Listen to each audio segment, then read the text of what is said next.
Good morning and welcome to the 445 Productive Joy Show with your host and your boy, Dr. Michael Datcher. This show airs each weekday morning, hella early. Man, it's early here at LA, 4:45 a.m. in the morning. The show airs each weekday morning at 4:45 a.m. and then 4:40 here on YouTube's Michael Datcher channel, and then 4:45 p.m. on Facebook Live. Guys, today we're talking about smart work. So we're going to dive right into the topic. You can go to productivethroughjoy.com to see about us. We speak to groups, schools, and organizations about being productive through joy. Let's dive in. So today, again, we're talking about smart work. And point one is that you want to be smart and you want to work.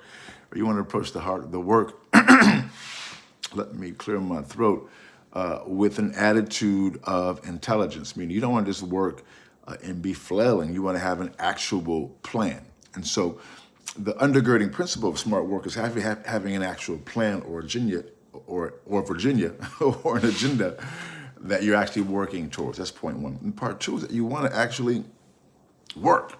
That's the thing, I've been thinking a lot about work lately because I've been working so hard of late, and oftentimes, honestly, not wanting to do it, struggling, not wanting to get out of bed. A couple of days ago, I was like, I can't get out of bed today. It's too early. I don't want to. And so I lay in bed another couple hours. I finally got up and did what I needed to do. But of course, because I got up late, I was rushing around and it wasn't really comfortable. And it was just, it was kind of a mess. I still got my work done, but I had to work extra late and do all this extra stuff because I wasn't in what I call rhythm. So part of working smart is working, which is point two, you want to work in rhythm, right? Meaning you want to do what needs to be done when you know it needs to be done, right? Do it, do it the spirit of what your plan has you on task for that particular day. And when I get out of rhythm, it just makes it harder, I won't get to all my schedule, but, when I'm not on my particular rhythmic schedule, it's the other rhythm method. Although I may get what needs to be done, it's just a lot more difficult. Even today, because I was up late and I handled some business late last night. Today I feel energized this morning, although I've only had a few hours of sleep. But when I have encountered distinction on those days when I'm out of rhythm and I'm sleeping in and doing other stuff that I shouldn't be doing, I feel more tired. And that's one pattern that I've seen in my own life. When I'm in rhythm, doing what needs to be done, working smart, which is also for me is a way of saying working in rhythm, doing what needs to be done when it needs to be done. The universe, call it what you will, just seems to align more effectively with me, and things go better. Which goes right into point three. When you work smart and you work hard, you just feel good. Khalil Gibran talks about work in a salvific way, how work is kind of like a savior, how work can define a person.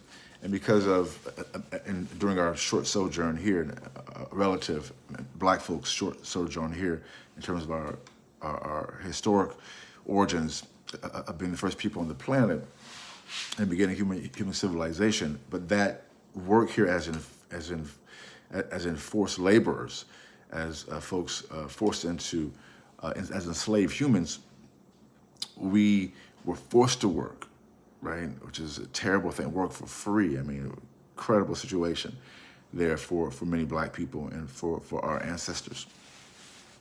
And at times, as we speak about Black History Month just for a second, because of how educational systems operate in this country, and because in time, certainly in the South, I've seen it quite a bit in the South, how that's intentional, how people teach black people about our history, how they begin American history with actually slavery as opposed to real history, which is the history of the human planet. That's real history. That's American and global history, making the point clear, which of course science has made for decades now, that life began on the savannas of Eastern Africa, that black people are the first people on the planet. Of course, we know that from science now, but because we're oftentimes taught that our history begins in slavery, which is crazy, because as I'm sure many of you know now, because of technology, that some of the major underpinnings of chemistry, of certainly philosophy, of engineering, come straight out of Africa, out of Egypt, primarily is the most well-known example.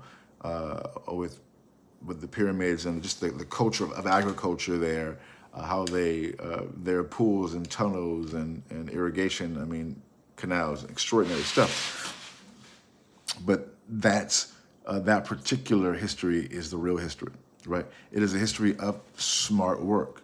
And so I wanted to say that when we think about who we are, all people, our own histories and our own cultures, we're speaking right now to Black folks because we're in Black History Month. You want to also know a part of working smart is being smart, educating yourself about your history. Because when you know who you are, you're more inclined to want to work harder, and achieve.